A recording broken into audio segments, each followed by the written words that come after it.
बहुत से लोग अपने जीवन में सुख शांति और मनोकामना की पूर्ति के लिए गुरुवार व्रत रखते हैं।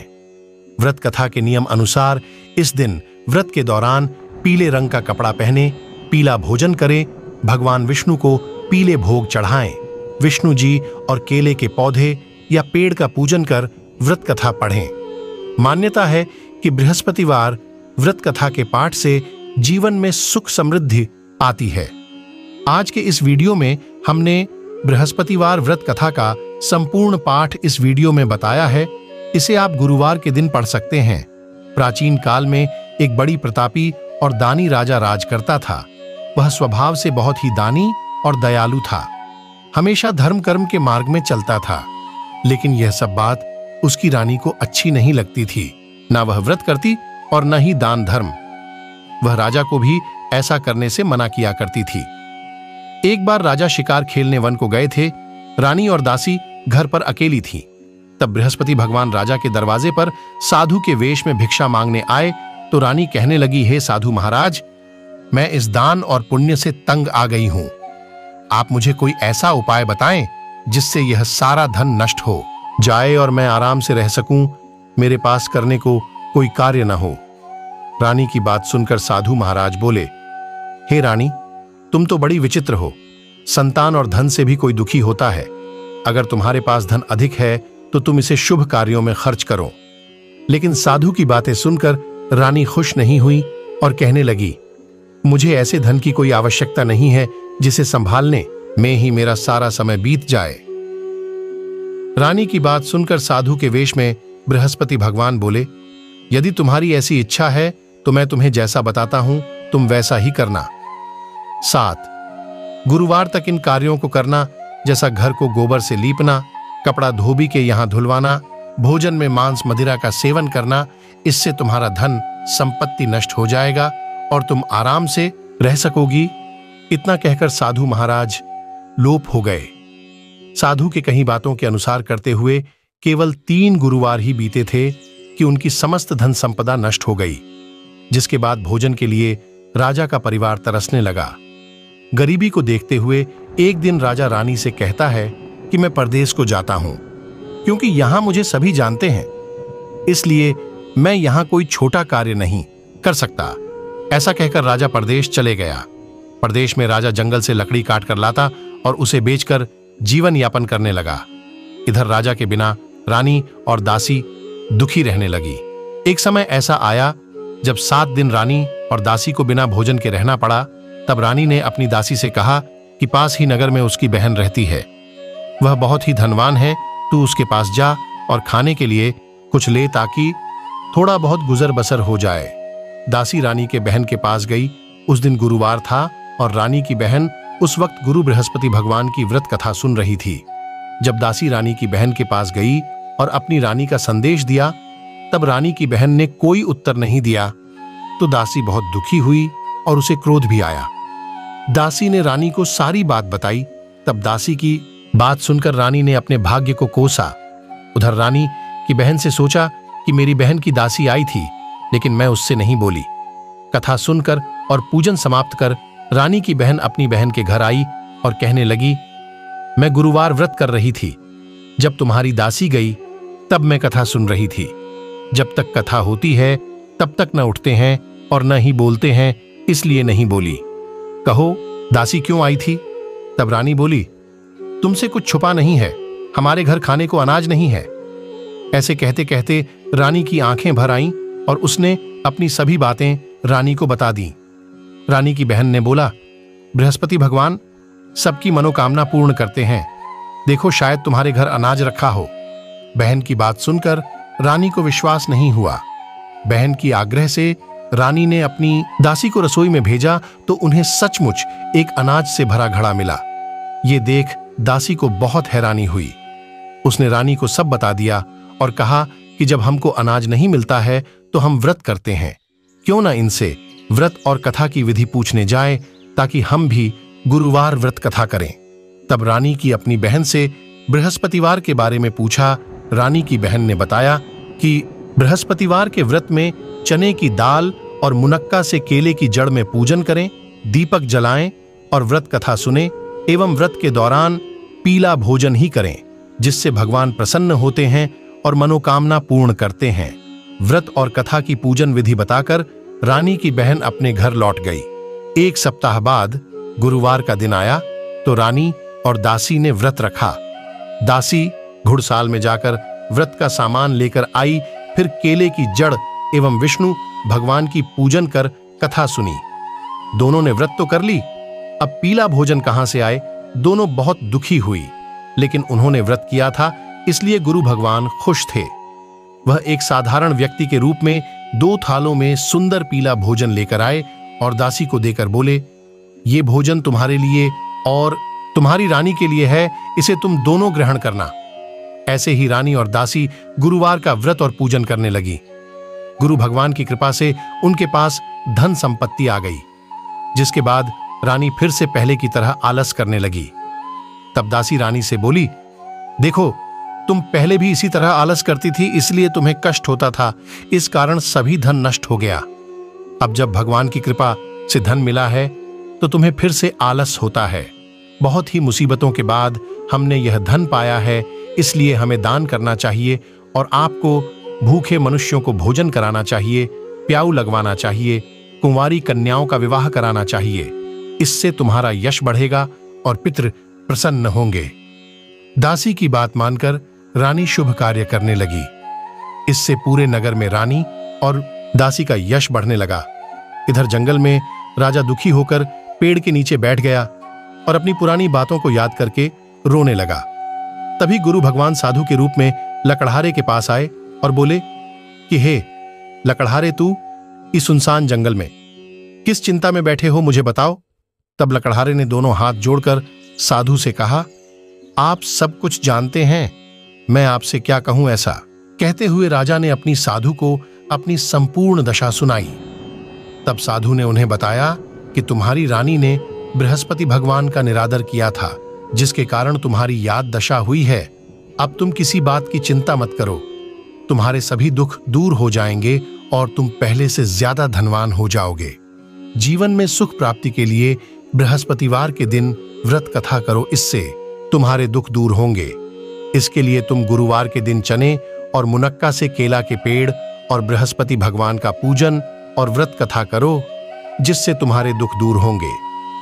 साधु की बात सुनकर राजा बोला, मुझे लकड़ी बेचकर इतना पैसा नहीं मिलता है जिससे भोजन के उपरांत कुछ बचा सकूं।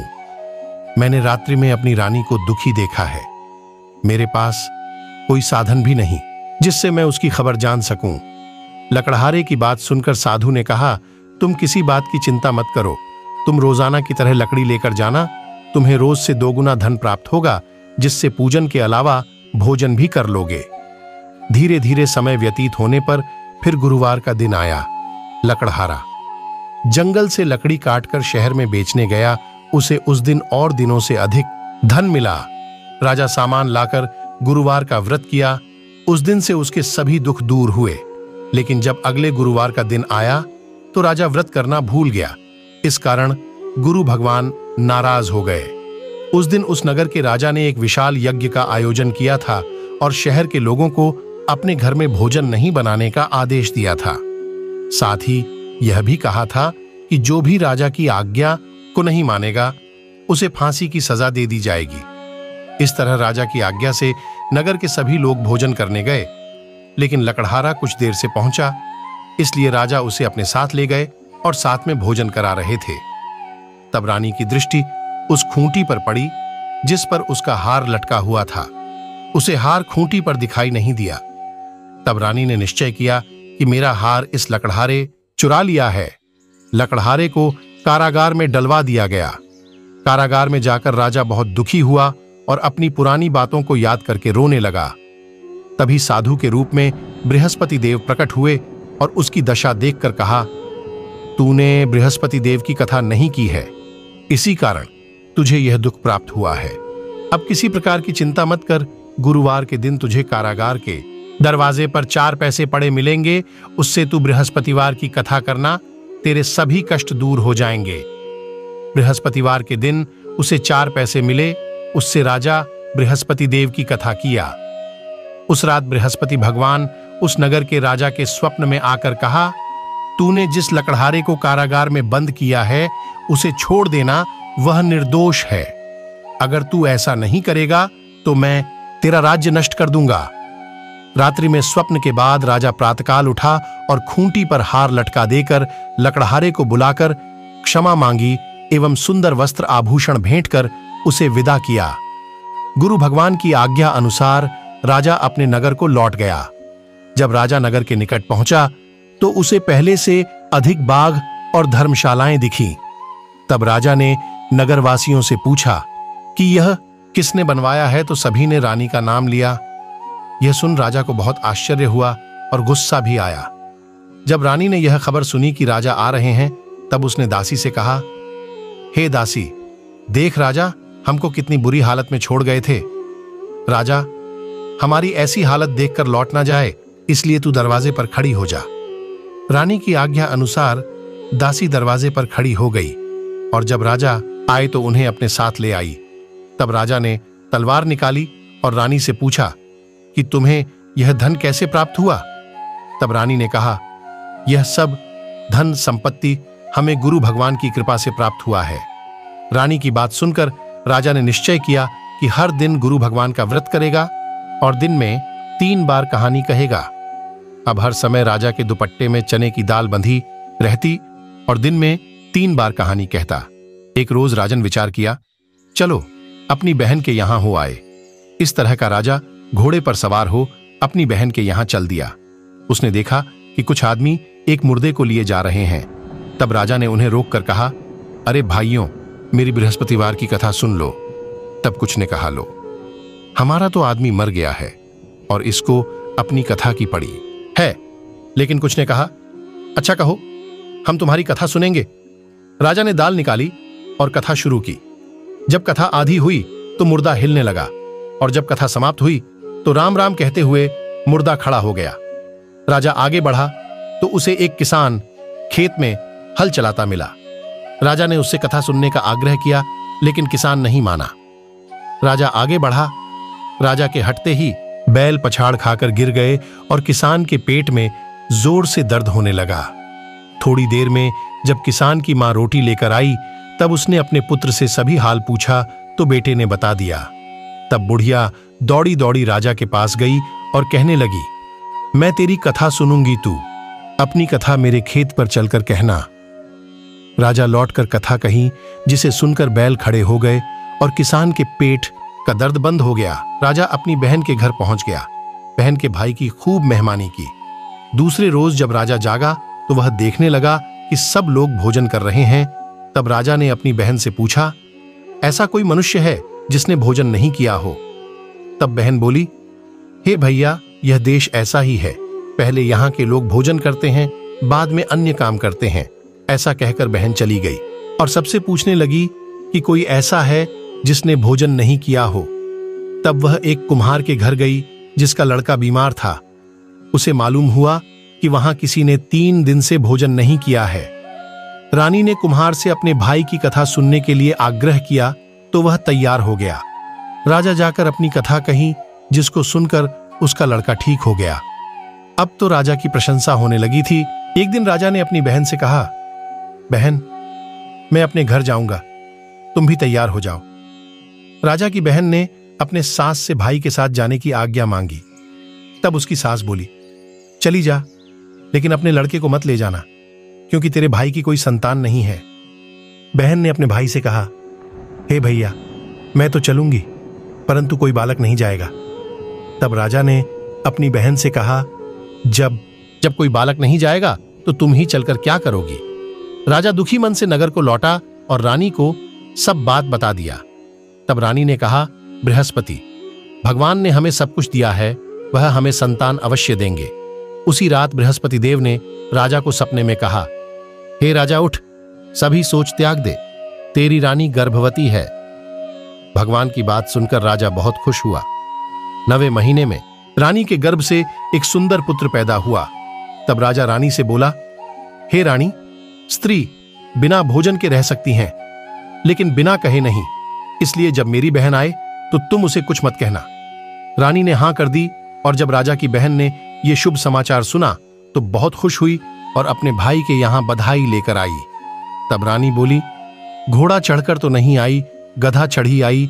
तब राजा की बहन बोली, भाभी, अगर मैं इस प्रकार ना कहती तो तुम्हें औलाद कैसे होती? बृहस्पति, भगवान ऐसे ही हैं, वो सबकी मनोकामनाएं पूर्ण करते हैं। जो सद्भावना पूर्वक बृहस्पतिवार का व्रत रखता है, कथा पढ़ता है, सुनता है एवं दूसरों को सुनाता है, गुरु भगवान आपकी सभी मनोकामनाएं पूर्ण करते हैं। कथा सुनने के बाद प्रसाद लेकर ही जाना चाहिए, नहीं तो भगवान का निरादर होता है।